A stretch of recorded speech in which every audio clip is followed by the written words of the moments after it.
مقبوضہ جموں کشمیر میں امن اور نام نہاد ترقی کے جھوٹے دعوے کر کے مودی سرکار اس متنازع علاقے میں اپنے جرائم کی پردہ داری نہیں کر سکتی۔ بھارت کے حکمران اقوام عالم کو گمراہ کرنے کے لیے مسلسل یہ پروپیگنڈا کر رہے ہیں کہ اس کے غیر قانونی زیر تسلط جموں کشمیر میں اب ترقی اور امن کا دور شروع ہو چکا ہے۔ اسی بہانے مودی حکومت سرمایہ کاروں کو مقبوضہ علاقے میں سرمایہ کاری کے لیے راغب بھی کر رہی ہے۔ حالانکہ کون اس حقیقت سے واقف نہیں ہے کہ مودی سرکار کے 5 اگست 2019 کے غیر قانونی اقدام کے سبب مقبوضہ جموں کشمیر آج سب سے زیادہ فوجی جمع والا خطہ بن چکا ہے اور انسانی حقوق کی صورتحال بھی یہاں انتہائی سنگین ہے۔ یہاں مودی سرکار نے بندوق کے زور پر جو قبرستان کی خاموشی قائم کر رکھی ہے، اس کو ہرگز امن کا نام نہیں دیا جا سکتا، اور پھر جہاں سانسوں پر بھی پہرے بٹھائے گئے ہوں وہاں ترقی کا پہیہ کیسے رواں ہو سکتا ہے؟ دراصل مودی حکومت اقوام عالم کی آنکھوں میں دھول جھونکنے کے لیے مقبوضہ کشمیر میں ترقی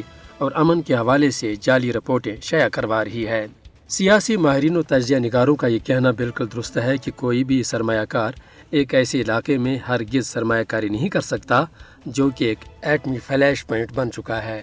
جہاں بندوق کے بل پر حکمران اپنی پالیسیوں کا نفاذ چاہتے ہوں۔ بھارت اور اقوام عالم پر یہ واضح ہونا چاہیے کہ کشمیری عوام کا اولین مطالبہ مودی سرکار کی جعلی ترقی نہیں ہے، بلکہ اقوام متحدہ کے زیر اہتمام رائے شماری ہے، جس کے لیے اس قوم نے قربانیوں کی ایک بے مثال تاریخ رقم کی ہے۔ یہ امر قابل ذکر ہے کہ کشمیری ہرگز امن و ترقی کے خلاف نہیں ہے، تاہم بھارتی غلامی کا توق اتار پھینکنا ان کی زندگی کا بنیادی مقصد بن چکا ہے۔